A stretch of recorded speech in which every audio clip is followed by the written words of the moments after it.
உபாகமம் 6வது அதிகாரம் 2வது வசனத்தை முதல்ல வாசிக்கலாம். 2வது வசனம், நீங்கள் சுதந்திரிக்க போகிற தேசத்திலே கை கொள்ளுவதற்காக உங்களுக்கு போதிக்க வேண்டும் என்று உங்கள் தேவனாய கர்த்தர் கற்பித்த கற்பனைகளும் கட்டளைகளும் நியாயங்களும் இவைகளே. நம்ம காலையில் சொன்னேன் இல்லையா, தேவன் கொடுத்த சட்டம். இன்னைக்கு இந்த குடியரசு தினம். குடியரசு தினம்னா என்னன்னு சொன்னேன் நான். இந்திய அரசியல் அமைப்பு சட்டம் நடைமுறைக்கு வந்த நாள். நம்மளுக்கு சுதந்திரம் கிடைச்ச நாள் ஆகஸ்ட் 15. ஆனால் இன்றைக்கு 26 குடியரசு தினம்.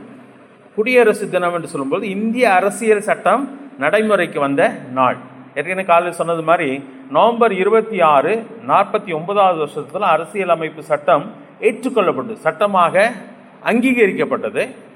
அதுக்கப்புறம் ஜனவரி 26 50வது வருஷத்தில் அதை நடைமுறைக்கு கொண்டு வராங்க. அதுதான் இந்த நாள். சரியா? அதை உருவாக்கினது யாருன்னு சொல்லி பார்த்தா, இதுக்காக ஒரு கமிட்டி அமைச்சிருந்தாங்க. இந்த கான்ஸ்டியூஷன், சரியா, கான்ஸ்டியூஷன் சொல்லுவாங்க, இந்திய அரசியல் அமைப்பு சட்டம். அந்த கான்ஸ்டியூஷனை ஏற்படுத்துறதுக்காக ஒரு கமிட்டி அமைச்சிருந்தாங்க. அதில் முக்கியமான ஆள் பீம்ராவ் ராம்ஜி அம்பேத்கர். சரியா, அம்பேத்கர். அதுக்கப்புறம் சுரேந்திரநாத் முகர்ஜி, அதுக்கப்புறம் பிஎன் ராவ். அவங்க 3 பேர் மிக முக்கியமான நபர்கள்.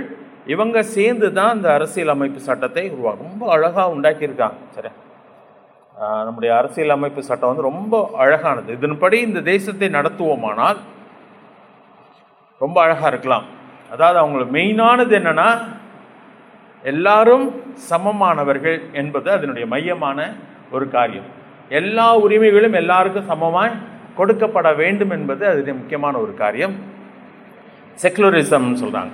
அதாவது சம உரிமை எல்லாருக்கும் உண்டு. அது ரொம்ப முக்கியமான ஒரு காரியமாக இருக்கிறது. எல்லாரும் அவங்கவுங்க விசுவாசத்தை அவங்கவுங்க சுதந்திரமாக பின்பற்ற முடியும் என்பது ரொம்ப முக்கியமான ஒரு காரியமாக அது இருக்கிறது. அரசியல் அமைப்பு சட்டம்னா என்னன்றதை நான் லேசாக வாசித்துறேன், அது மட்டும் கவனிங்க. அரசியல் அமைப்பு சட்டம் என்பது ஒரு நாட்டின் அரசியல் அமைப்பை விளக்கும் எழுத்து மூல ஆவணமாகும். மறுபடியும் வாசிக்கிறேன். அரசியல் அமைப்பு சட்டம் என்பது ஒரு நாட்டின் அரசியல் அமைப்பை விளக்கும் எழுத்து மூல ஆவணம். இப்போ கூட எல்லாம் பதவி ஏற்றப்ப அரசியல் அமைப்பு சட்டத்தை கையில் வச்சுக்கிட்டே பதவி ஏற்றாங்க. சரி, பார்லிமெண்ட்டில். அது எழுத்து மூலமாக கொண்டு வந்துட்டாங்க, எழுத்தில் கொண்டு வந்துட்டாங்க. இது சட்ட விதிகள், கொள்கைகள், நடைமுறைகள் ஆகியவற்றை உள்ளடக்கியது. மறுபடியும் சொல்கிறேன், இதில் என்ன இருக்குன்னா, சட்ட விதிகள், கொள்கைகள், நடைமுறைகள் ஆகியவற்றை உள்ளடக்கியது. அதான் கொள்கைகள்னா இப்படி தான் நம்ம செய்வோம் அப்படின்ற அந்த கொள்கைகள். அது அடுத்தது அரசியல் அமைப்பு சட்டம் ஒரு நாட்டின் அரசியல் அமைப்பை உருவாக்கி அதை பாதுகாக்கிறது. ஒரு அமைப்பை உருவாக்குறது மட்டுமல்ல, அதை பாதுகாக்கிறதாகவும் இருக்குது. இப்போ வாசித்த வசனத்துக்கு இப்போ வரலாம். அதில் பார்த்தீங்கன்னா 2வது வசனம் கடைசியில் பார்த்தீங்கன்னா, கற்பனைகளும் கட்டளைகளும் நியாயங்களும் இவைகளே என்று சொல்லி மோசேட்ட ஆண்டவர் சொன்னதை மோசே ஜனங்கள்கிட்ட சொல்லுகிறான். எனக்கு அது நம்மளுக்கு ரொம்ப நல்ல விளங்கலை. அதை 6வது வசனத்தில் துவக்கத்தில் சொல்லும், 6வது அதிகாரம் 2வது வசனம் துவக்கத்தில் சொல்லும் பொழுது கை கொள்வதற்காக என்பதை அங்கே சொல்றார். கை கொள்வதற்காக சொல்றார். அதோடு கூட கர்த்தர் கற்பித்த என்ற வார்த்தையும் அங்கே வருகிறது. அதுக்கப்புறம் பார்த்தீங்கன்னா 2வது வசனத்தில் கடைசியில் வரும் பொழுது கற்பனைகளும் கட்டளைகளும் நியாயங்களும் இவைகளே என்று சொல்கிறான். கற்பனை என்று சொல்லும்போது லா அண்ட் ரூல்ஸ்ன்னு சொல்லி ஆங்கிலத்தில் டிரான்ஸ்லேட் பண்ணுறாங்க. லா அண்ட் ரூல்ஸ், சட்ட விதிகள், சட்ட விதிகள், ரூல்ஸ். அப்புறம் கட்டளை என்று சொல்லும் பொழுது நம்ம 10 கட்டளைன்னு தான் சொல்லுவோம். அது குரூப் ஆஃப் செட் ஆஃப் லாஸ்ன்னு சொல்கிறாங்க. செட் ஆஃப் லாஸ், ஒரு ஆண்டவர் வந்து இவ்வளோ 600க்கு மேலே சட்டங்களை கொடுத்துருந்தா, நியாயப்பிரமாணம் கொடுத்தா, அதை எத்தனை அடக்கிட்டாரு? 10 அடக்கி அதை அளவு கொடுத்துருக்கிறார். கட்டளைகள் இப்படி தான் செய்யணும், பொய் சொல்லாதிருப்பாயாக, களவு செய்யாதிருப்பாயாக, அப்படி சொல்லி அப்படியே வருகிறது இல்லையா? அது வந்து கட்டளை என்று சொல்லப்படுறது. மொத்தமாக சொல்லும்போது கற்பனை, அப்புறம் அதை வகுத்து கொடுக்கும்போது கட்டளையாக இருக்கிறது. நியமங்கள் என்று சொல்லும் பொழுது முறைமைகள் என்று சொல்லி டிரான்ஸ்லேட் பண்ணுறாங்க. முறைமைகள் அதை எப்படி செய்ய வேண்டும் என்பதை ஆண்டவர் சொல்லிக் கொடுக்குறார். நான் எதை சொல்லிட்டு இருக்கேன் பார்த்தீங்களா? நம்ம சட்டம் இல்லைன்னா நாடே இல்லைங்க. அதனால தான் இப்போ ஆக்சுவலாக நீதிமன்றங்கள் தீர்ப்பு வழங்கும் பொழுது எதன் அடிப்படையில் தான் தீர்ப்பு வழங்கணும்? சட்டங்கள் அடிப்படையில். ஆனால் இன்னைக்கு என்னென்னமோலாம் சொல்லிட்டு இருக்காங்க. நீ போய் இன்னைக்கு அதை தான் மாற்ற விரும்புகிறாங்க.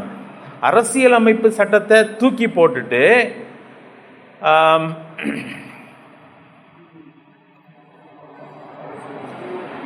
சனாதனம், அது அது என்ன என்ன புக் அது? மனுஸ்மிருதியை கொண்டு வர பார்க்குறாங்க. அதில் என்ன இருக்குது? எல்லா மனுஷனும் சமம்னு சொல்லலை, எல்லாருக்கும் சமமான உரிமைன்னு சொல்லலை. அது ஒருத்தன் தலையிலேருந்து உண்டானா, இன்னொருத்தன் தோல்லேருந்து உண்டானா, இன்னொருத்தன் இடுப்புலேருந்து உண்டானா, காலிலேருந்து உண்டானா சொல்லி அந்த வகை வேறு. ஆனால் நம்முடைய சட்டம் வந்து அதுதான் வந்து கொள்கைகள். சரியா? இப்படி தான் வாழணும், இப்படிதான் செய்யணும். ஒரு மனுஷன் அவனுக்கு விருப்பமான ஒரு மதத்தை பின்பற்ற முடியும். பின்பற்றுறது மட்டும் இல்லை, அடுத்தவனுக்கு அதை எடுத்து சொல்ல ப்ரொக்ளைம் பண்ண, அதாவது ப்ரொக்ளமேஷன், மற்றவங்களுக்கு அதை அறிவிக்க முடியும். உரிமை உண்டு. பறைசாற்ற முடியும். உரிமை கொடுத்துருக்குறது. ஆனால் அதெல்லாம் பிடுங்க பார்க்குறாங்க. யூபியில் 2 பேரை மலையாளிஸ் அவங்க 2 பேரும் பாப்பச்சன்னு சொல்லி 5 வருஷம் சிறை போட்டுட்டாங்க. 5 வருஷம் சிறை போட்டுட்டாங்க. அவங்கள உள்ள போட்டு தீர்ப்பு வழங்கிட்டாங்க. அவங்களுக்காக ஒருவேளை மேல்முறைக்கு போவாங்கன்னு நினைக்கிறேன். எதுக்காகனா மத மாற்றம் பண்ணினாங்க அப்படி சொல்லி. நாங்கள் மத மாற்ற சட்டம் இருக்குது. ஒரு சேலம் போய் நம்ம ஞானஸ்தானமே கொடுத்துட்டு வந்துட்டு இருக்கோம். அதெல்லாம் தெரியாமல் இருந்துச்சுன்னா பயங்கரமான ஒரு காரியம். ஏன்னா அதை நடைமுறைக்கு கொண்டு வரதா யூபியில் தான் முதல்ல ஆரம்பிக்கிறது. அதுக்கப்புறம் நாடு முழுசு அப்படியே மெதுவாக கொண்டு வர்றது. திருப்பரங்குன்றம் படுற பாட்டை பாருங்கள். இப்போ கேட்டிருப்பீங்கன்னு நினைக்கிறேன். திருப்பரங்குன்றத்துக்கு சைடில் முருகன் கோயில் இருக்குது, மேலே ஒரு மசூதி இருக்குது, மேலே ஒரு கோயிலும் இருக்குது. எல்லாம் ஒரே பாதை தான். பாதி முக்கால்வாசி தூரம் போய் தான் அந்த கோயிலுக்கு பாதையும் எங்கேயும் போகும். ஸோ அங்கே சாதாரணமாக வந்து அங்கே ஆடெல்லாம் போய் பலியிடுவாங்க, எல்லாமே செய்வாங்க. அதை இப்போ பெரிய பிரச்சனை பண்ணி கலவரம் நடந்துட்டுருக்கு. இப்போ தெரியணும், மதுரையில் நடந்துட்டுருக்கு. சரியா? பயங்கரமான காரியம். ஏன்னா அவங்களுக்கு கலவரத்தை உண்டு பண்ணணும். நாங்கள் சொல்கிறபடி தான் நீ இருக்கணும், நாங்கள் சொல்கிறத தான் நீ சாப்பிடணும். அதுதான் அப்படி தான் கொண்டாடணும். ஆனால் இங்கே என்ன சொல்லியிருக்குன்னா, மனுஷன் விரும்பினதை நாட்டில் செய்யலாம் சொல்லி. ஸோ இதெல்லாம் வந்து அதே போல் தேவன் நமக்கு அதை இங்கே சொல்லும்போது 4வது அதிகாரம் நினைக்கிறேன்.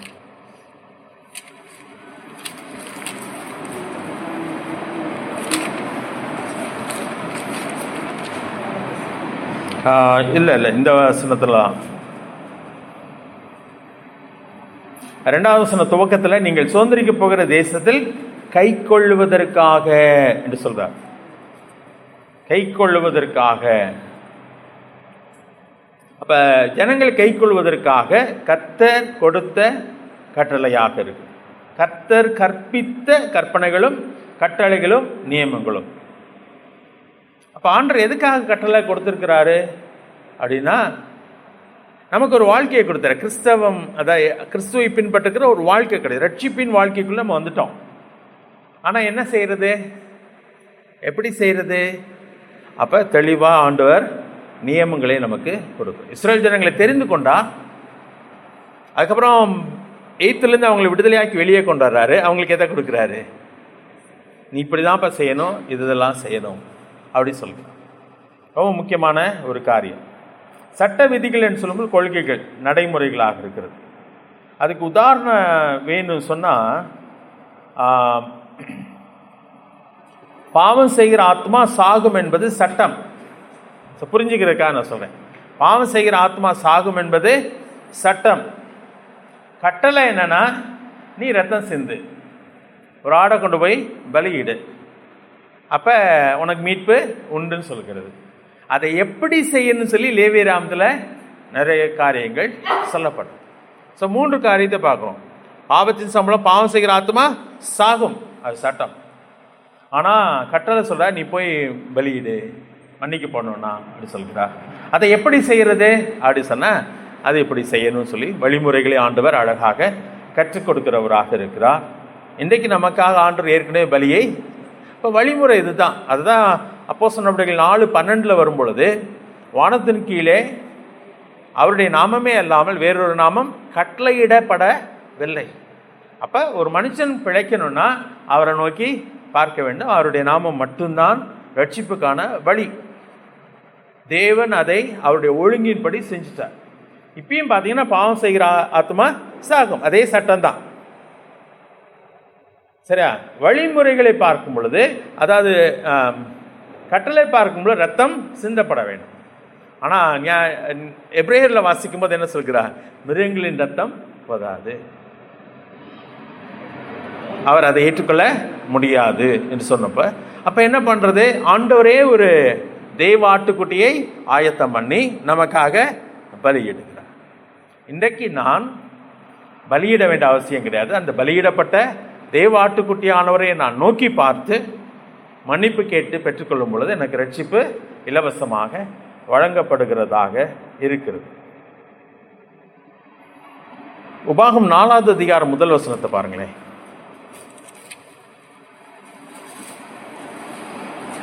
அந்த துவக்கத்தை மட்டும் பாருங்க. இஸ்ரவேலே நீங்கள் பிழைத்திருக்கும்படி அப்படி சொல்ற. இப்ப கட்டளை இதுதான். சரி, எதற்காக கொடுக்கப்பட்டிருக்கிறது? பிழைப்பதற்காக.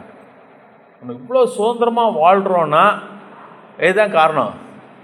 சட்டம். நல்லா புரிஞ்சுக்கோங்க. இவ்வளவு குளறுபடி இருக்கிறப்பயே நம்ம நிம்மதியாக வாழ்றோமா இல்லையா? அது சட்டம். இல்லாட்டி ஆளாள் தடி எடுத்தவன தண்டக்காரன்ற மாதிரி ஒன்றுமே செய்ய முடியாது. இன்னைக்கு சட்டத்தை மதிக்காமல் தான் ஓடிட்டு இருக்கிறாங்க. சட்டத்தை மதிக்க வேண்டும். வெளிநாடுகள்லாம் பார்த்தீங்கன்னா ஃபைன் பயங்கர ஹெவியாக போட்டுறாங்க.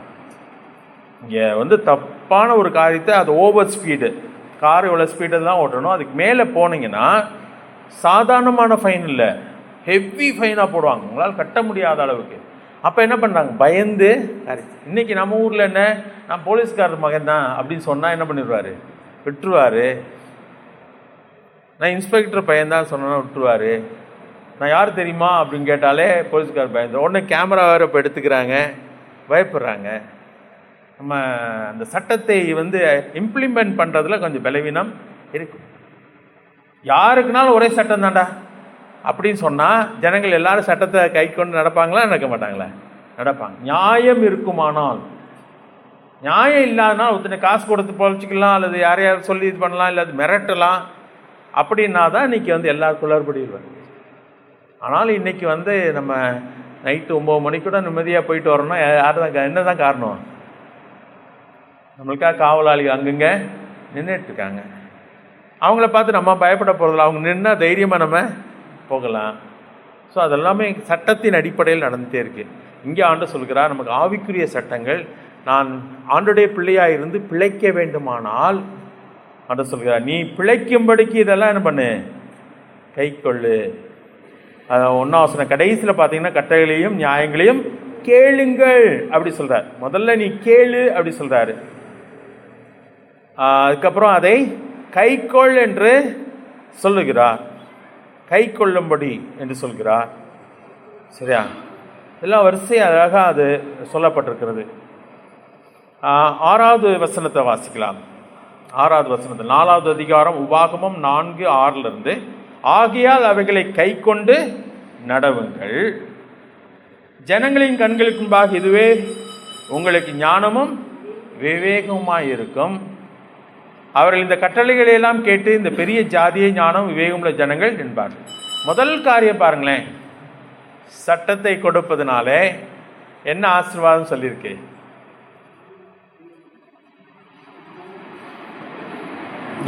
இதுவே ஞானமும் விவேகமாக இருக்கும். அதான் ஒரு பிள்ளை அப்பா அம்மா பேச்சை கேட்டு நடந்தா அது கெட்டிக்கார பிள்ளையா இருக்குமா, மடத்தனமா ஆயிருமா? கெட்டிக்கார பிள்ளையா இருக்கும். இது ஆண்டோடைய சட்டம். நான் எப்படி நடக்கணும், என்ன செய்யணும், என்ன செய்யக்கூடாது என்பதை ஆண்டு கட்டு கொடுக்கும்போது நான் அதன்படி நடக்கும் பொழுது அது எனக்கு என்னவாக மாறுது? ஞானமாக மாறுது. புத்திசாலித்தனமாக இந்த பூமியில் வாழ்வதற்கு. அதனால தான் இந்த தேசத்தில் நீ நுழையும் பொழுது நீ பிழைத்திருக்கும்படிக்கு ஏதோ உயிர் பிழைக்கிறது இல்லை, அந்த உலகத்தில் நான் நல்லா வாழ்கிறதுக்காக தான் தேவன் முதல்ல எனக்கு சட்டத்தை கொடுத்திருக்கிறார் என்று சொல்லப்படுது. ரெண்டாவது காரியத்தை பாருங்கள், 7வது வசனத்தில். ரெண்டாவது ஆசீர்வாதம் என்ன? நம்முடைய தேவனாய கர்த்தரை நாம் தொழுது கொள்கிற போதெல்லாம் அவர் நமக்கு சமீபமாக இருக்கிறது போல தேவனை இவ்வளவு சமீபமாக பெற்றிருக்கிற வேறே பெரிய ஜாதி எது? இப்போ தேவனுடைய கட்டளைகளை கொடுத்ததுனாலே நான் ஞானமுள்ள ஒரு ஜனமாக வாழப்போகிறேன் இந்த பூமியில். ரெண்டாவது என்னன்னா, யார் சமீபமாக இருக்கிறார் நமக்கு? எப்படி அவர் சமீபமாக இருக்கிறாரு? இது யாருடைய வார்த்தை? அவருடைய வார்த்தை தான். அதை நான் கை கொள்ளும் பொழுது தேவன் என்னோடு கூட இருக்கிறார். சொல்லப்போனால் இன்னும் புதிய பாடல இன்னும் தெளிவாக பார்த்தீங்கன்னா வார்த்தை யார் தான்? ஆண்டவர் தான். வார்த்தை அவர் தான். ஆதியிலே வார்த்தை இருந்தது, அந்த வார்த்தை தேவனிடத்திலிருந்து, அந்த வார்த்தை தேவனாக இருந்ததுன்னு சொல்லி வாசிக்கிறோம். அந்த வார்த்தை தான் மாம்சமாக இந்த பூமியிலே நம்மோடு கூட வாசம் பண்ணினான்னு சொல்லி வாசிக்கிறோம். அந்த வார்த்தை தான் இன்றைக்கி ஆவியானவராக நம்மோடு கூட இருக்கிறார். ஸோ அவருடைய சத்தத்துக்கு நான் ஒழுங்காக கீழ்ப்படிந்து வாழும் பொழுது தெய்வத்தை நோக்கி எங்கேயோ ஓட வேண்டியதில்லை. யார் எங்கே இருக்கிறா? அவர் நம்மோடு கூட இருக்கிறார். எங்களை என்ன கைட் பண்ணிகிட்டே இருக்கார், அப்படியே என்னோடு கூட பேசிக்கொண்டே இருக்கிறார். அதை தான் சொல்கிறார், அவரை தொழுது கொள்கிற போதெல்லாம் அவர் நமக்கு சமீபமாய் இருக்கிறது போல தேவனை உழவு சமீபமாய் பெற்றிருக்கிற வேறே பெரிய ஜாதி எது? பக்கத்திலே. அதான் உண்மையிலே என் கண்ணை வைத்து உனக்கு ஆலோசனை சொல்லுவேன், இதுதான் வழின்னு சொல்லுவேன் சொல்கிறேன். அசரீரி மூலமாக சொல்லலை, என்னோட கூட இருந்து அவர் என்னோட கூட பேசுகிறார். வேறு யாருக்குமே இப்படிப்பட்ட ஒரு ஸ்லாக்கியம் கிடையாது. நல்லா புரிஞ்சுக்கணும், இந்த உலகத்தில் வேறு யாருக்கும் அது கிடையாது.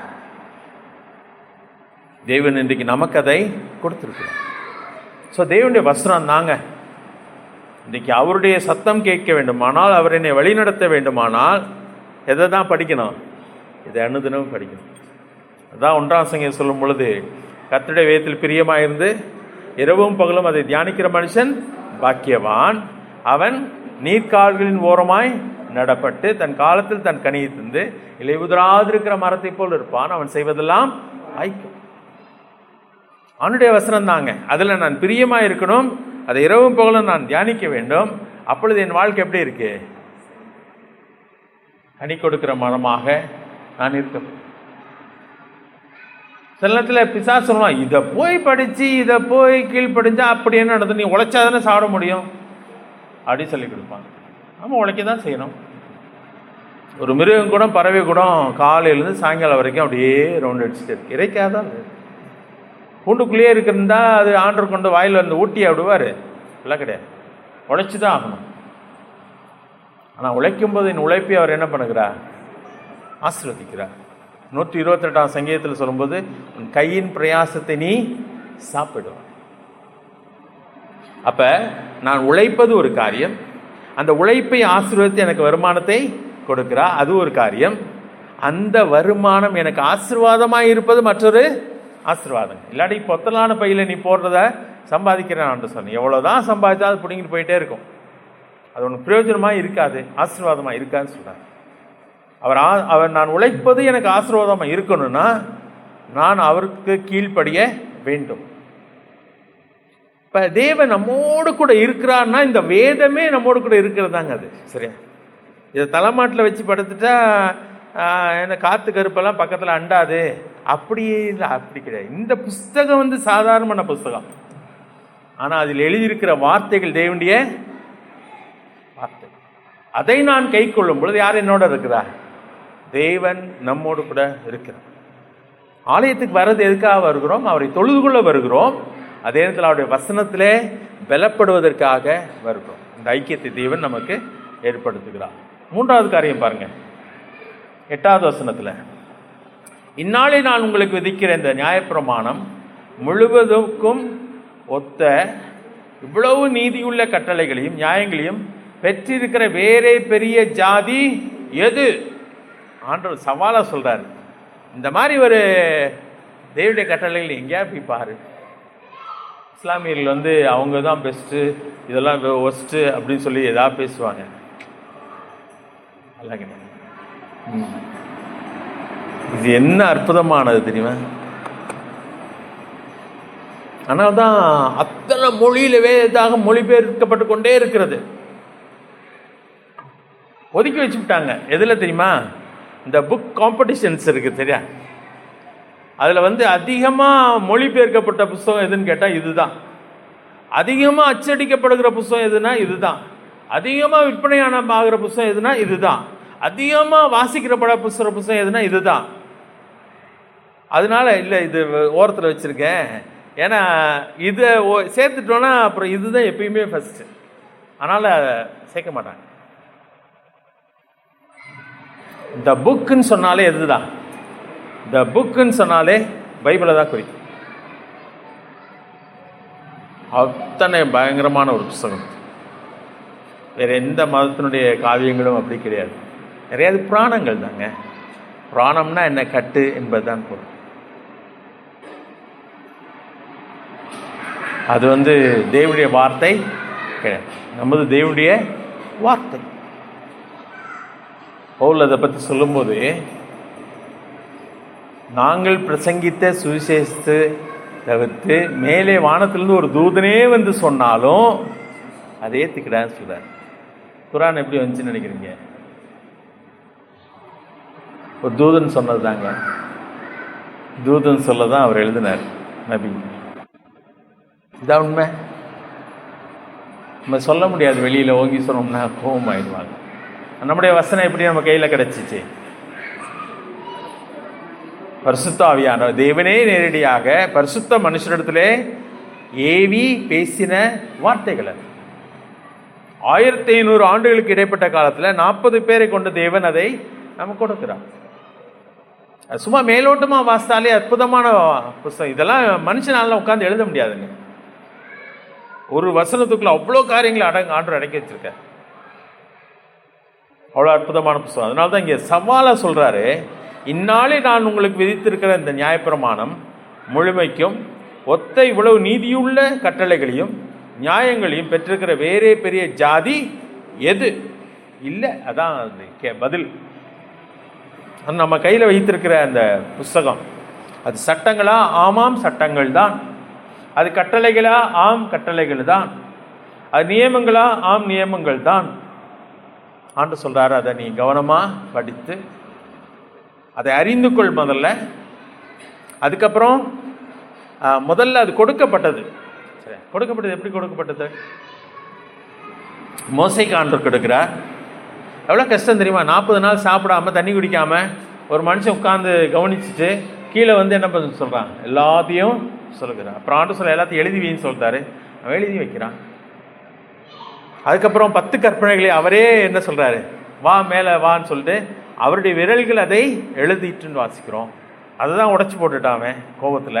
அதுக்கப்புறம் மறுபடியும் நீ அந்த மாதிரி கல்லை, அது நான் செஞ்ச கல் மாதிரியே நீ செஞ்சு கொண்டு வான்னு சொன்னப்போ இவன் செய்து கொண்டு போகிறான். அதுலேயும் மறுபடியும் அவங்க எழுதி கொடுக்குறா. அதான் உடன்படிக்கை பட்டியலில் வைக்கப்பட்டிருந்துச்சு. அதை இன்றைக்கு புதிய ஏற்பாட்டுக்குள்ளே வரும்போது ஆண்டவர், அது பழைய ஏற்பாட்டிலே அதுதான், உன் தேவனாய கர்த்தரிடத்திலே முழு இதயத்தோடும் முழு ஆத்மாவோடும் முழு வெள்ளத்தோடும் அன்பு கூறுவாயாக, உன்னிடத்திலே அன்பு கூறுவது போல பிறனிடத்திலே அன்பு கூறுவாயாக. புதிய ஏற்பாட்டில் அவர் சொல்லும்போது அது சொல்கிறான், நியாயப்பிரமாணங்களும் தீர்க்க தரிசனங்களும் இதுக்குள்ளே அடங்குது. இதே நியாயப்பிரமாணத்தின் அடிப்படையில் தான் தீர்க்க தரிசிகள் பேசிகிட்டே இருக்கிறாங்க. தீர்க்க தரிசிகள் அநேக காரியங்களை சொல்கிறாங்க. ஆனால் எதுக்கு மிஞ்சினது கிடையாது. இந்த தேவனுடைய கட்டளைகளுக்கு மிஞ்சினது தீர்க்கதரிசிகள். அதான் கள்ள தீர்க்கதரிசிகள். அவங்க மிஞ்சி பேசினாங்கன்னா இதுதான் கள்ள தீர்க்கதரிசி. நான் அதெல்லாம் சொல்லலைன்னு சொல்கிறார். அவங்களாம் ஓடி போய் சொல்லிக்கிட்டு இருக்காங்க. நான் சொல்லாதெல்லாம் சொல்கிறாங்க. அவங்க சொப்பனத்தை கண்டு சொல்கிறாங்க, கற்பனைகளை பேசுகிறார்கள். அப்படி ஸோ பழைய ஏற்பாடு ஃபுல்லாக நீங்கள் பார்த்தீங்கன்னா அதுதான் பார்க்குறோம். புதிய ஏற்பாட்டுக்குள்ளே வரும் பொழுது நியாயப்பிரமாணத்தை பற்றி வேதம் என்ன சொல்லுகிறது?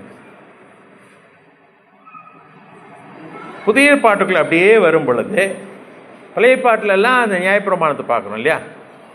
புதிய பாட்டுக்குள்ள வரும்போது ஆண்டவர் என்ன சொல்றாரு? மத்தேயு 5:17 வாசிக்கலாம்.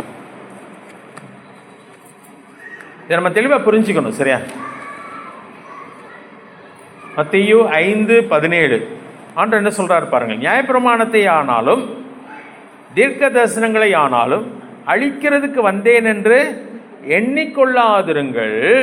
கொள்ளாதேயுங்கள், அழிக்கிறதுக்கு அல்ல நிறைவேற்றுவதற்கே வந்தேன் என்று சொல்கிறார்.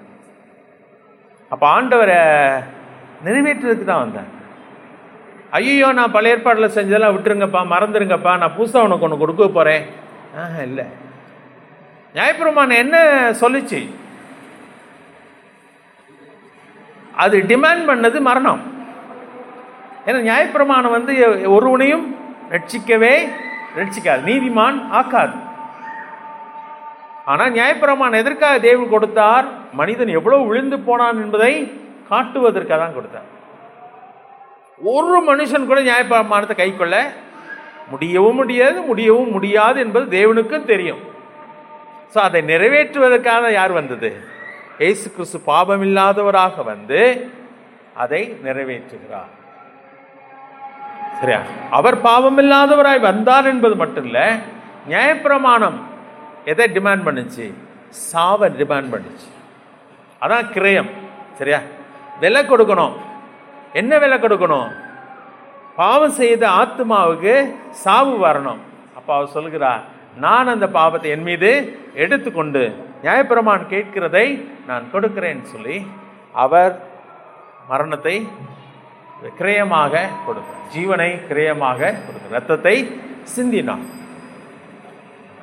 இந்த மிருகங்கள் எல்லாமே நிழலாக தான் செய்யப்பட்டது, நிழலாக தான் செய்யப்பட்டது.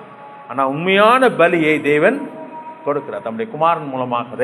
அதுதான் சொல்லும்போது, ஒன்று அவர் பாவமில்லாதவராக வந்தார், அதன் மூலமாக நியாயப்பிரமாணம் நிறைவேறிச்சு.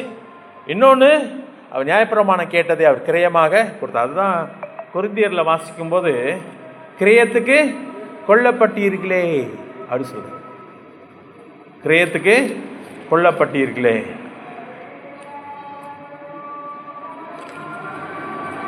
1 கொரிந்தியர் 6:20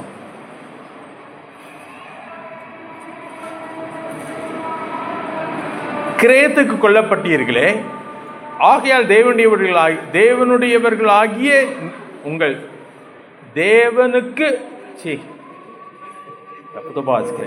ஆகையால் தேவனுக்கு உடையவர்களாகிய உங்கள் சரீரத்தினாலும் உங்கள் ஆவியினாலும் தேவனை.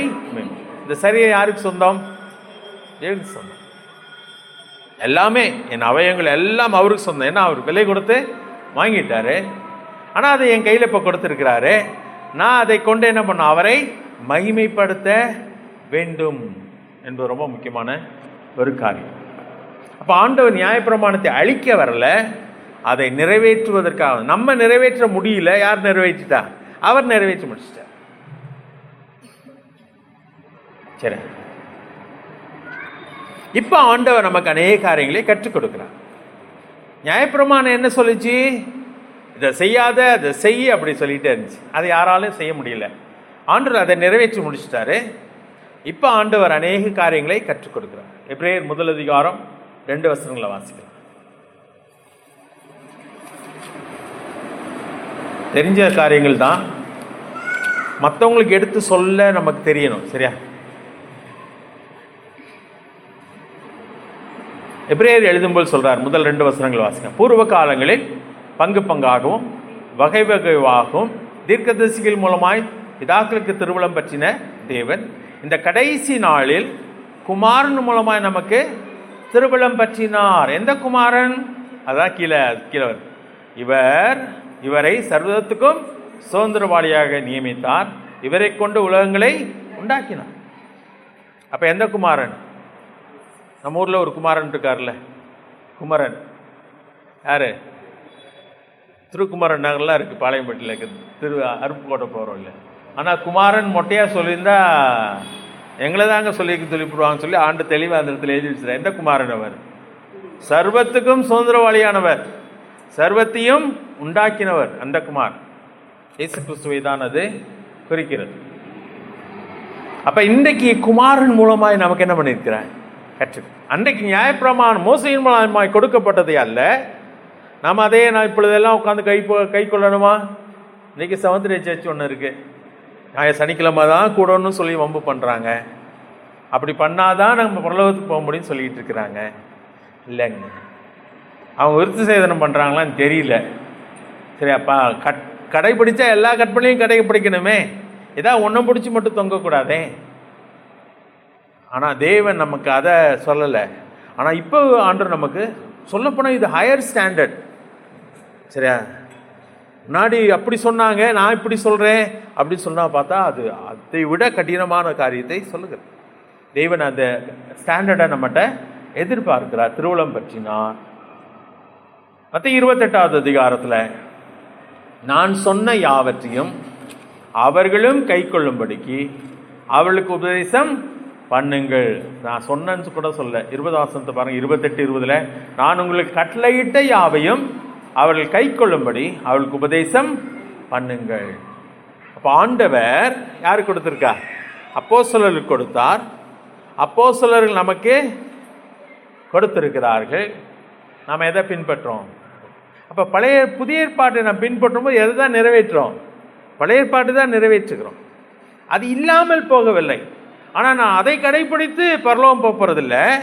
கிறிஸ்துவை பின்பற்றியதுனாலே எனக்கு பரலோகம் சொந்தமாயிருச்சு.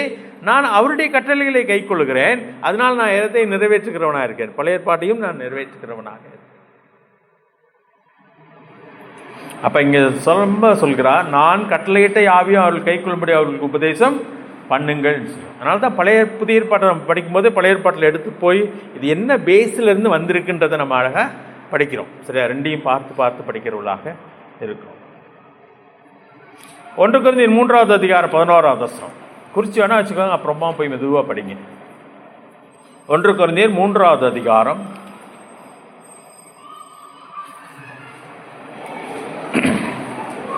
நான் முதல்ல என்ன சொன்னேன்? நான் அழிக்க வரல, நிறைவேற்றவே வந்தேன்னு சொல்லி ஏசாமி சொன்னார். அதுக்கப்புறம் முன்னாடி பழைய ஏற்பாட்டில் பங்காகவும் வகையாகவும் தீர்க்கதரிசிகள் மூலமாய் திருவுளம் பற்றினார். இந்த கடைசி நாள் யார் மூலமாக திருவுளம் பற்றினார்? திருவுளம் பற்றினார்னா தன் உள்ளத்தில் உள்ளதெல்லாம் எல்லாத்தையும் நமக்கு வெளிப்படுத்தினார். குமாரன் மூலமாய் திருவுளம் பற்றினார். அவர் நமக்கு கட்டளை கொடுத்துருக்கார். அதான் சொல்ல, நான் உங்களுக்கு கட்டளையிட்ட யாவையும் போய் எல்லாருக்கும் சொல்லுங்க அப்படி சொல்லுங்க. இந்த 1 கொரிந்தியர் 3வது அதிகாரம் 11வது வசனத்தில் வாசிக்கும் பொழுது, போடப்பட்டிருக்கிற அஸ்திரபாரமாகிய இயேசு கிறிஸ்துவை அல்லாமல் வேற அஸ்திபாரத்தை போட ஒருவனாலும் கூடாது. அவர் தான் பேஸ். அவர் மேலே தான் நம்முடைய வாழ்க்கையை கட்டுகிறோம், பழைய ஏற்பாட்டின் மேலே அல்ல. அவர் தான் அஸ்திபாரமாக இருக்கிறார். ஆண்டவர் நமக்கு சொல்லிக் கொடுத்த பாடம். அதனால் இல்லைங்க, நியாயப்பிரமாணத்தை நம்மளும் கை கொள்ளணும் அப்படின்னா நீங்கள் அதை செவி கொடுக்க வேண்டிய அவசியமே இல்லை. நமக்கு ஆண்டவர் கற்றுக் கொடுத்துருக்கிறார். இதற்குள்ளே எல்லாமே அடங்கிடுச்சு. அந்த 2 கற்பனைகள் சொல்லும்பொழுது ஆண்டிடத்தில் நீ அன்பு கூறு, பிறனிடத்திலும் அன்பு கூறுது, இல்லை தீர்க்க தரிசனங்களும் நியாயப்பிரமாணம் முழுமையும் அடங்கி இருக்குன்னு சொல்லிட்டார். ஸோ ஆண்டவருக்கு நான் கீழ்ப்படியும் பொழுது எல்லாமே அதற்குள்ளே அடங்குகிறதாக இருக்கிறது. நான் பழைய ஏற்பாட்டில் இருக்கிறத ஒவ்வொன்றா எடுத்து நான் செய்யணும் இல்லை. நான் இதற்கு கீழ்ப்படியும் பொழுது அங்கே கீழ்ப்படுகிறவனாக இருக்கிறேன். போடப்பட்டிருக்கிற அஸ்திபாரம். எபேசியர் 2வது அதிகாரம் எடுத்துக்கலாமா? எபேசியர் 2வது அதிகாரம் 20வது வசனத்தை வாசிக்கிறேன். அப்போஸ்தலர் தீர்க்கதரிசிகள் என்பவருடைய அஸ்திபாரத்தின் மேல் கட்டப்பட்டவர்களுமாய் இருக்கிறீர்கள். அதற்கு இயேசு கிறிஸ்து தாமே மூளைக்கல்லாய் இருக்கிறார். அவங்க தான் அஸ்திபாரம்னு வச்சுக்கோங்களேன். எனக்கு அங்கே ஏசாமி தான் அஸ்திபாரம் வாசம், இங்கே அப்போஸ்தலர் அஸ்திபாரம் சொல்லியிருக்குன்னா சொல்லப்போனால் மூலக்கல் யார் தான்? இயேசு கிறிஸ்துவாய்.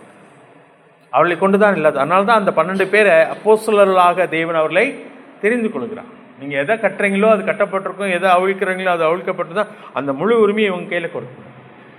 தேவன் அவர்களை கொண்டு காரியங்களை செய்தார். அதனால தான் அந்த 12 அப்போஸ்தலர்களுக்குள்ள நம்ம யாரும் வர முடியாது.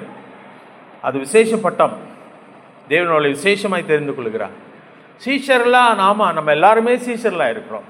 ஆனால் அந்த ஆஃபீஸை பார்த்தீங்கன்னா அப்போஸ்தலர். அதனால தான் அந்த வரங்களில் சொல்லும் பொழுது அப்போஸ்தலர்கள் தீர்க்கதரிசிகள், அப்படி வரிசையாக வரும்.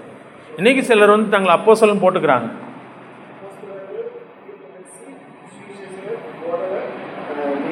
ஓகே, அப்போஸ்தலர் இப்போ இருக்காங்களா? தலையாட்ட முடியல. ஏன்னா நிறைய பேர் பின்னாடி தங்களை அப்போஸ்தலன் போட்டுக்கிறாங்க. அப்போஸ்தலன் சொன்னால் அனுப்பப்பட்டவன் என்ற ஒரு பொருள் இருக்கு. அந்த பொருளை நான் அப்போஸ்தலன் சொன்னால் சொல்லிக்கலாம். ஆனால் அந்த பட்டத்துக்குள்ள நம்ம வரவே முடியாது. அது 12 பேர் மட்டும்தான். சரியா? அதுக்கப்புறம் தீர்க்கதரிசிகள். தீர்க்கதரிசிகள் யார்? தேவனுடைய வார்த்தையை வாங்கி மக்களுக்கு கொடுக்கிறவர்கள். இப்ப தீர்க்க தரிசனமே முடிஞ்சிருச்சே. இதோட ஒன்றையும் கூட்டவும் முடியாது, ஒன்றையும் குறைக்கவும் முடியாது. தீர்க்க தரிசனமே தீர்க்க தரிசனன்ற தேவனுடைய வசனம் தாங்க, தேவனுடைய வார்த்தை தான். அந்த அம்மாவுக்கு வயிற்று வலி இருக்குன்னு சொல்றதெல்லாம் குறி சொல்ற மாதிரி. சரி, அதெல்லாம் கிடையவே கிடையாது. உங்க வீட்டில் நாளைக்கு என்ன நடக்க போகுது அப்படியெல்லாம் இல்லைங்க பைபிள். சரி, அந்த மாதிரி எல்லாம் கிடையாது. சகல சத்தியத்துக்குள்ளும் ஆவியார் நம்ம நடத்துவார். நான் சொன்ன ஆவி உங்களுக்கு நினைப்பூட்டுவார், அதெல்லாம் சொல்லியிருக்கார். அதனால தீர்க்க தரிசனம் சொன்னா இன்னைக்கு பேசிட்டு அழைகிற தீர்க்க தரிசிகள்னு சொல்லி பிராக்கெட்ல போட்டுக்கிறாங்களா? அப்படிலாம் கிடையாது. தீர்க்க தரிசனமே முடிஞ்சிட்டப்ப தீர்க்க தரிசிகளுக்கு அங்கே என்ன வேலை? அதுவும் இல்லை. அப்படிதான் நம்ம நம்புகிறோம். தெளிவா இருக்குது வசனத்தில். அதுக்கப்புறம் பார்த்தீங்கன்னா போதகர்கள், சுவிசேஷர்கள். போதிக்கிறவர்கள் யார்? ஏற்கனவே எழுதப்பட்ட வார்த்தையிலிருந்து எடுத்து ஜனங்களுக்கு கொடுக்கிறவர். இன்னைக்கு ஆண்டவர் புதுசாலாம் எதுவும் பேசுறதே இல்லை. ஆவியானவரே நான் சொன்னதுலேருந்து தான் எடுத்து பேசுவான்னு சொல்லி பைபிளில் சொல்லிருக்கு. யோவான் 16 வாசிக்கும் போது அவரே நான் சொன்ன யாவிலிருந்து எடுத்து உங்களுக்கு காட்டுவார் சொல்லி. அப்ப ஆவியானவரே புதுசாக பேச மாட்டார். இன்றைக்கு தேவன் நம்மோடு கூட பேசினா எதுல தான் பேசுவார்? வசனத்திலிருந்து தான் பேசுவார். புதுசாக எனக்கு தரிசனத்தில் கொடுத்தாரு, சொப்பனத்தில் கொடுத்தாருன்னு சொன்னால் அதை உன்னோட வச்சுக்கலாமே ஒழிய எதுக்கு சமமாக கொண்டு வரக்கூடாது? தேவனுடைய வசனத்துக்கு சமமாக கொண்டு வர கூடாது. இன்னைக்கு ரொம்ப பரிதாபமான நிலைமைன்னா, இந்த புது வருஷம் ஆரம்பிக்கிறப்ப ஒவ்வொரு சபையிலையும் தீர்க்கதரிசனம் சொல்கிறேன்னு சொல்லி இந்த வருஷம் என்ன நடக்கும், அதில் வேற போட்டி. நான் சொன்னேன் பாரு, கலிஃபோர்னியாவில் நெருப்பு வரும்னு நான் சொன்னேன்னு சொல்லி போட்டி போட்டு பரிதாபமாக நடக்கும். சிரிக்கிற மாதிரி இருக்குது. நம்ம வேதனைப்பட வேண்டியதாக இருக்குது. அந்த வேலையை யார் பார்க்க சொன்னா? யாருமே பார்க்க சொல்ல. அது நம்மளுடைய வேலையே கிடையவே கிடையாது.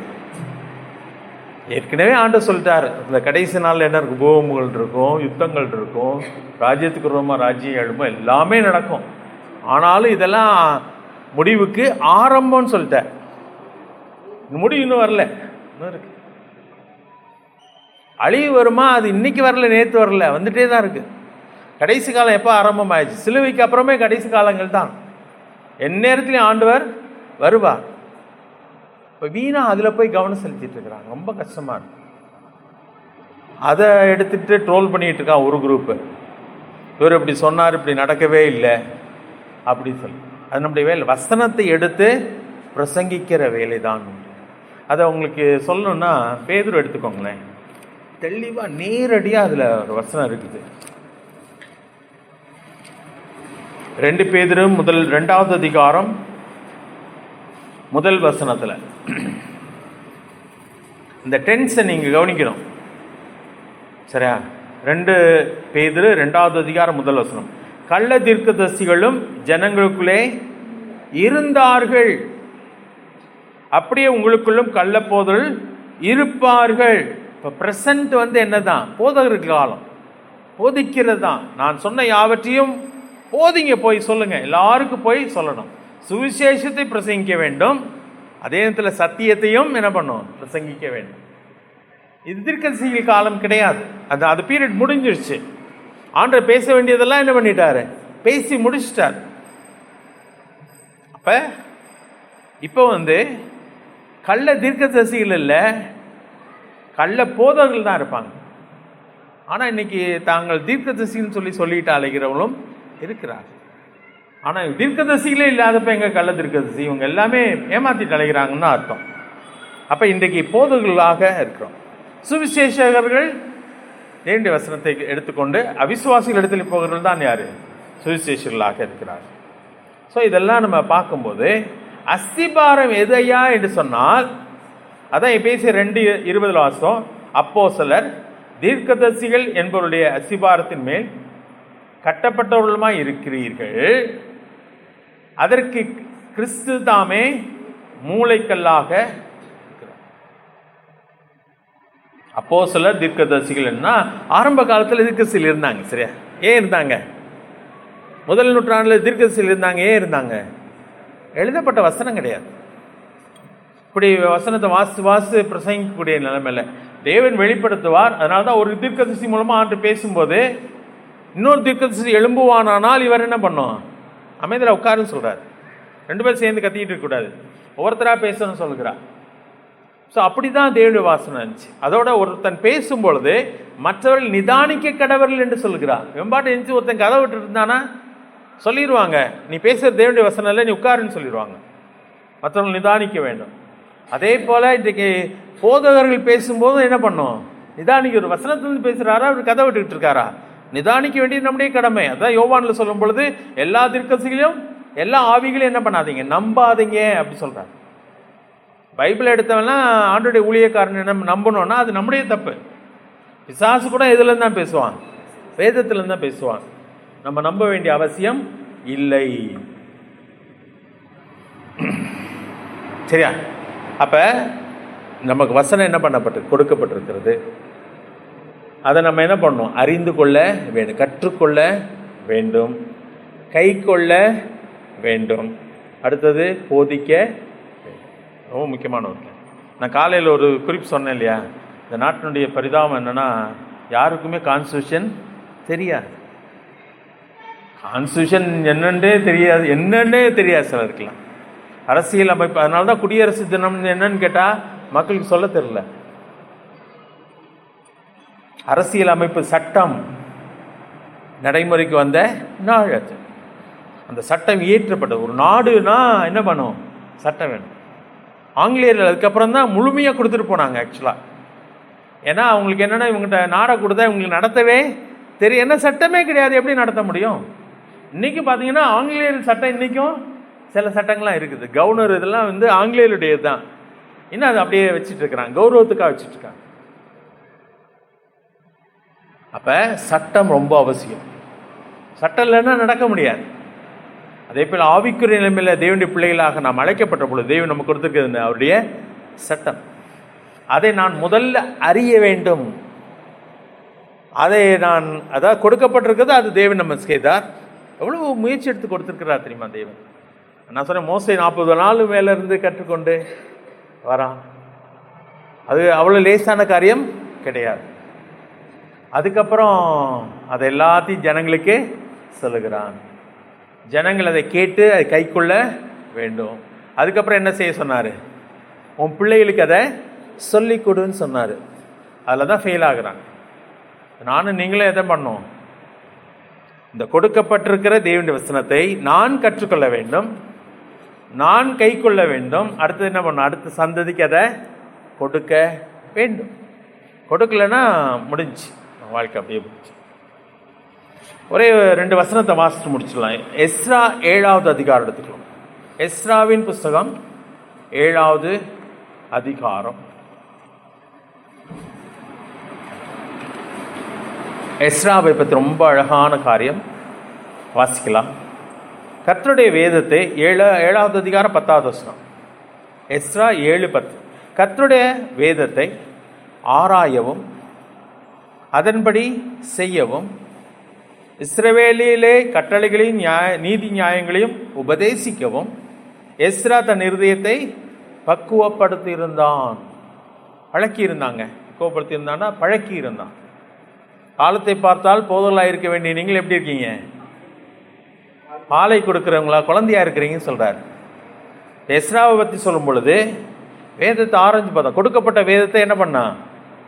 ஆராய்ந்து பார்த்தான், படித்தான், அவன் கை கொண்டான், செய்தான், பின்பதாக அதை மற்றவர்களுக்கு உபதேசம் பண்ணினான்.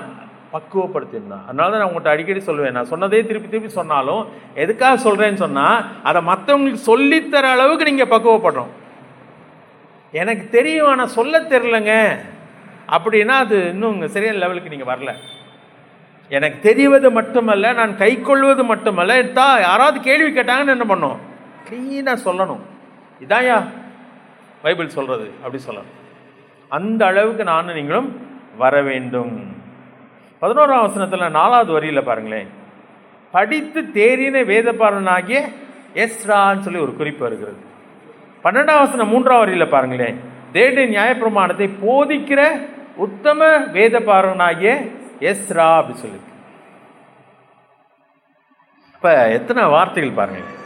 10வது வசனத்தில் வேதத்தை ஆராய்ந்து அதை கடை கொண்டு அதை போதிக்கிறதுக்கு பக்குவப்பட்ட எஸ்ரா, படித்து தேறின எஸ்ரா, நியாயப்பிரமாணத்தை போதிக்கிற உத்தம வேதபாரனாகிய எஸ்ரா எல்லாம் எஸ்ராவை பற்றி ரொம்ப அழகாக வாசிக்கும்.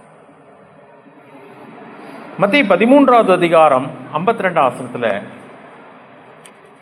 மத்தேயு 13வது அதிகாரம் 52வது வசனம்,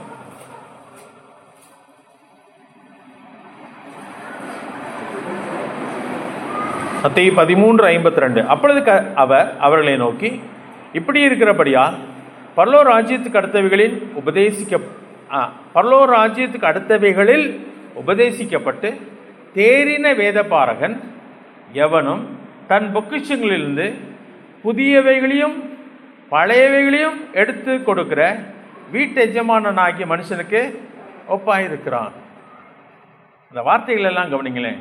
பரலோக ராஜ்யத்துக்கு அடுத்தவைகளில் உபதேசிக்கப்பட்டு தேறின வேதபாரகன், வேதத்தை கற்றுக்கொண்ட மனுஷன் தான் வேதபாரகன். அவன் எப்படி இருக்கிறானா, தன் பொக்கிஷத்திலிருந்து, இதாங்க பொக்கிஷம் சரியா, சட்டியில் இருந்தால் தான் அகப்பில் வரும்னு சொல்லுவாங்க. அப்போ உங்களுக்குள்ளே இருக்கணும் அது, நீங்கள் அதை ஆராய்ந்து படித்து தேறி இருக்கணும். அப்போ யாராவது வரும்பொழுது என்ன பண்ணுவீங்க, அதை பொக்கிஷத்திலிருந்து புதியவைகளையும் பழையவைகளையும் எடுத்து கொடுக்குற வீட்டு எஜமானன் ஆகிய மனுஷனுக்கு ஒப்பாயிருக்கிறான். வீட்டு எஜமானன் நம்ம எஜமான்களாக வைத்திருக்கிறார். மற்றவர்களுக்கு நம்ம என்ன பண்ணுவோம், அதை பகிர்ந்து கொள்ள. இன்னொரு வசனத்தை வாசிக்கலாமா? மல்கியா 2வது அதிகாரம் எடுத்துக்கலாம். மல்கியா 2:7. ஆசாரியனுடைய உதடுகள் அறிவை காக்க வேண்டும், வேதத்தை அவன் வாயிலே தேடுவார்கள், அவன் சேனைகளுடைய கர்த்தரின் தூதன்.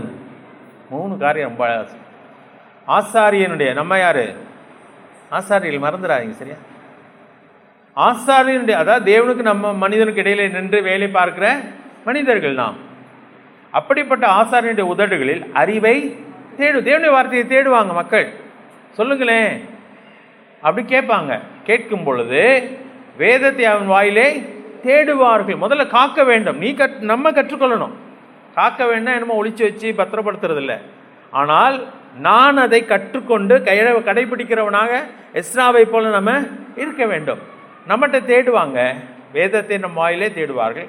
அவன் சேனைகளுடைய கர்த்தரின் தூதன். தூதன்னா என்னது? தூதுவன். சரியா, நம்ம தான் அனுப்பியிருக்கிறார் ஆண்டவர் தூதுவர்களாக, செய்தியை கொண்டு செல்கிற மனிதர்களாக தேவன் நம்மை அனுப்பியிருக்கிறார். அப்போ அவர் இருக்கிற இடத்துல யார் இருக்கிறா? நம்ம இருக்கிறோங்க.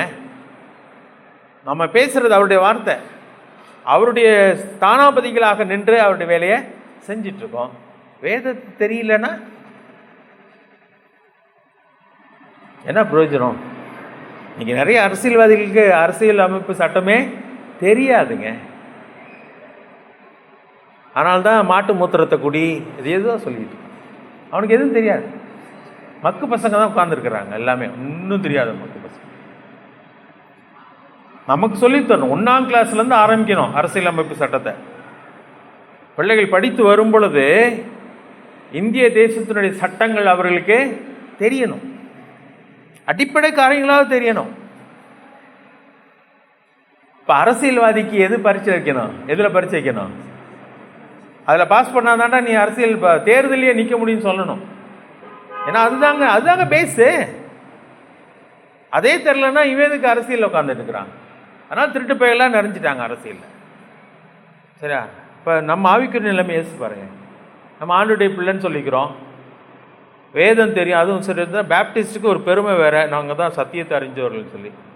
ஆனால் என்ன தெரியும், எவ்வளோ தெரியும், மற்றவங்க கேட்டால் எப்படி பதில் சொல்ல தெரியும்? தெரியலன்னு சொன்னால் வேஸ்ட். படிக்கணுங்க. அவ்வளோ அற்புதமான புஸ்தகத்தை தேவன் நம்முடைய கையில் கொடுத்துருக்குறார். விலையுறுந்த புஸ்தகம் அது. எவ்வளோ கஷ்டப்பட்ட ஆண்டு கொடுத்துருக்குறாருமா. இந்த புஸ்தகத்தை பாதுகாப்பதற்கு எத்தனை பேர் ஜீவனை கொடுத்துருக்குறாங்க. பழைய ஏற்பாட்டில் அந்த வேத பாடல் ஸ்கிரைப்ஸ்ன்னு சொல்லுவாங்க, அவங்க தான் அங்கே காப்பீஸ் எடுத்து வச்சாங்க. ஏன் காப்பீஸ் எடுத்து வச்சாங்க? அன்னைக்கு ஜெராக்ஸ் பொசிஷன்லாம் கிடையாது, அவ்வளோ ஈஸியாக பேப்பர்ஸ் எல்லாம் இல்லை எழுதி வைக்கிறதுக்கு. தோல் சுருள் எவ்வளோ தான் ப்ரொடியூஸ் பண்ண முடியும்? தோல் சுருளை அதில் அதை ப்ராசஸ் பண்ணி அதில் அவங்க எழுதணும். அதுக்கப்புறமா அதுவும் ரொம்ப நாள் இருக்காது, அப்படியே உதிர்ந்துடும். அதனால தான் ஒரு காப்பியில் 2 காப்பியில் ஆயிரக்கணக்கான காப்பீஸ் எழுதி வச்சுருக்குறாங்க. அவங்க சொல்கிறாங்க, ஒரு பக்கத்தில் அவங்க எழுதும்போது தவறு வந்துருச்சுன்னா அதை அப்படியே தூக்கி போட்டுருவாங்களாம். ஏன்னா தவறு இல்லாமல் எழுதணும், தேவனுடைய வசனன்றதுனால. வாழ்நாள் முழுவதும் அதுக்காக செலவழிச்சிருக்கிறாங்க. இப்படிப்பட்டவர்கள் வேட்டையாடப்பட்டிருக்கிறாங்க. அதனால தான் தங்களுடைய உயிர் போனாலும் சரி, நாங்கள் எழுதுனது இப்போ அழிச்சிடக்கூடாதுன்றதுக்காக குகையில் கொண்டு போய் என்ன பண்ணாங்க? ஒழிச்சு வச்சுருந்தாங்க. பானைகளுக்குள்ளே போட்டு குகையில் கொண்டு போய் ஒழிச்சு வச்சாங்க. அப்படிதாங்க நம்ம கையில் கிடச்சிச்சு. இன்றைக்கி 200-200 கொடுத்தா ஒரு பைபிள் கிடச்சிரும். ஆனால் அது அவ்வளோ சீப்பெல்லாம் கிடையாது. தேவன் அவ்வளோ மனிதர்களை பயன்படுத்தி நம்ம கையில் கொண்டு வந்து கொடுத்துருக்கிறார். நம்ம இதை மொழிபெயர்ப்பதற்கு எத்தனை பேர் பிரயாசப்பட்டாங்க. ஏதோ ஒரு தேசத்துலேருந்து இங்கே வந்து இந்த மொழியை கற்றுக்கொண்டு, சரி ரேக்லன் பாருங்கள், ஜீகன் பால் வந்து மணலில் தான் எழுதி கற்றுக்கொண்டாங்க. அன்றைக்கி ஸ்லேட்லாம் கிடையாது. அன்னைக்கு தமிழ் இவ்வளவு பக்குவப்பட்ட ஒரு எழுத்துக்கள்லாம் கிடையாது. கடினமான காலகட்டத்தில் அவர் இந்த தேசத்துக்கு வந்து தமிழை கற்றுக்கிட்டு நமக்கு மொழிபெயர்த்திருக்கிறார்னா, இன்றைக்கி நானும் நீங்களும் இவ்வளோ வசதியாக வேதாந்தத்தை படிக்கிறதுக்கு இவ்வளோ சிரமங்கள் தேவன் எடுத்துக்கொண்டார். இதற்காக மனிதர்கள் தங்கள் ஜீவனை கொடுத்துருக்குறாங்க. இன்றைக்கி சுகமாக உட்காந்துட்டு நம்ம பைபிளை படிக்கிறதுக்கு நமக்கு முடியல. பயங்கரமாக கணக்கு கொடுக்க வேண்டியது வரும். அப்போ எஸ்ராவை போல் நம்ம என்ன பண்ணோம்? அதை வாசிக்கணும், கை கொள்ளணும், பிரசங்கிக்கணும். அதுக்கு தகுந்தாப்புள் பக்குவப்பட வேண்டும். ஆசாரியன் வாயில் வேதத்தை தேடுவார்கள். கொடுக்கணும். தெரியாதுன்னு சொன்னீங்கன்னா குற்றவாளிகள் நாம். அது நம்ம செய்ய வேண்டிய கடமை. அன்றே எனக்கு ஞானம் தாங்க ஆண்டவரே, இதை புரிந்து கொள்ளக்கிட்டு பலன் தாங்க சொல்லி ஒவ்வொரு நாளும் அவருடைய சமூகத்தில் கொஞ்சம் நேரமாக உட்கார்ந்து என்ன பண்ணும்? வேதத்தை படிக்க. வேதத்தில் பிரியமாக இருந்து இரவும் போலும் அதை தியானிக்கிற மனுஷன்தான் பாக்கியவான். சரியா? வாசிக்கிறது வேகமாக வாசல, கதை போல வாசிக்கலாம், அதுவும் வேண்டும். அதுக்கப்புறம் உட்கார்ந்து படிக்க வேண்டும். Studying the word of God, அப்படியே உட்கார்ந்து படிக்க வேண்டும். அதுக்கப்புறம் தியானிக்க வேண்டும். இது நமக்காக. அதுக்கப்புறம் என்ன பண்ணணும்? போதிக்க வேண்டும். அதுக்கும் நம்ம என்ன பண்ணணும்? பக்குவப்படுத்த வேண்டும். இல்லாட்டி அதெல்லாம் சாதாரணமாலாம் வராதுங்க, கஷ்டம்தாங்க, ரொம்ப கஷ்டம்தாங்க. அது செய்யும் பொழுது தான் தேவன் நம்மை ஆசீர்வதிக்கும். அதான் உண்மையும் உத்தமும் உள்ள ஊழியக்காரன். அப்படி இல்லைன்னா உண்மையற்ற ஊழியக்காரன். நம்முடைய கிடைக்கப்பட்டது எல்லாத்தையும் புதைச்சி வைக்கிற மாதிரி தான் அது. சரியா? நம்ம எப்படி இருக்கோம்னு யோசித்து பார்க்கலாம். தேவனுடைய வசனத்துக்கு ஆண்டுக்கு நன்றி செலுத்துவோம். அதை ஆராய்ந்து படிப்போம், மற்றவர்களுக்கு அதை போதிப்போம். ஜெபம் பண்ணலாம். எங்களை நேசிக்க நல்ல ஆண்டவரே, நம்முடைய வார்த்தைகளுக்காக நன்றி. விலையேறப்பெற்ற அந்த புஸ்தகத்தை எங்களுக்கு கொடுத்திருக்கிறீர். எத்தனையோ பேர் ஜீவன் அதுக்காய் கொடுக்கப்பட்டிருக்கிறது. அந்த வேதத்தின் விலையை உயர்ந்தவர்கள், உணர்ந்தவர்கள், அறிந்தவர்கள் அதற்காக தங்கள் ஜீவனை கொடுத்திருக்கிறார்கள். அதை எழுதுவதற்காக, அதை பாதுகாப்பதற்காக, மற்ற அடுத்த சந்ததியாருக்கு அதை கொண்டு போய் சேர்ப்பதற்காக, மொழிபெயர்ப்பதற்காக எத்தனையோ பேர் ஆண்டவரே உண்மையுள்ள ஊழியக்காரலாய் உங்களுடைய ராஜ்யத்தின் காரியத்தில் பயன்பட்டிருக்கிறார்கள். அவளுக்காக நாங்கள் நன்றி செலுத்துகிறோம் கர்த்தாவே. இன்றைக்கு இவ்வளவு எளிதாக வேத புஸ்தகம் எங்கள் கையில் இருக்கிறது. தாராளமாய் அதை எங்களால் படிக்க முடிகிறது. அன்றே நன்றாக நாங்கள் கற்றுக்கொள்வதற்கு ஏதுவான சூழ்நிலைகள் எங்களுக்கு கொடுத்திருக்கிறீர். அதுக்காக நன்றி தகப்பனே. நாங்கள் இதை இன்னும் ஆழமாய் படிக்க எங்களுக்கு கிருபை தாரும். நீர் கொடுத்த கற்பனைகளும் கட்டளைகளும் நியமங்களும் அதுக்காக நன்றி சொல்கிறேன். இது எத்தனை அவசியம். இது இல்லை என்றால் நாங்கள் வாழ முடியாது, நாங்கள் அழிந்து போய் விடுவோம். மனுஷன் அப்பத்தினால் மாத்திரமல்ல தேவன் வாழ்ந்து புறப்படுகிற ஒவ்வொரு வார்த்தையினால் பிழைப்பான் என்றுதான் வேதத்தில் வாசிக்கிறோம். அதை உணர்ந்த உள்ளாக இதை படித்து எங்களை பிள்ளைகளுக்கு அதை கற்றுக் கொடுத்து அடுத்தவர்களுக்கு இதை போதித்து எங்கள் கடமைகளை நிறைவேற்ற எங்களுக்கு கிருபை தாரும். தேவனுடைய பிள்ளைகள் எல்லாரையும் ஆசீர்வதியும். இந்த நாளைய நேரத்தை எங்களுக்கு கொடுத்து நன்றி சொல்றோம். எல்லாத்தையும் எங்கள் மீட்பு ரட்சகரும் ஆகிய இயேசு கிறிஸ்துவின் நாமத்தில் கேட்கும் நல்ல பிதாவே, ஆமென்.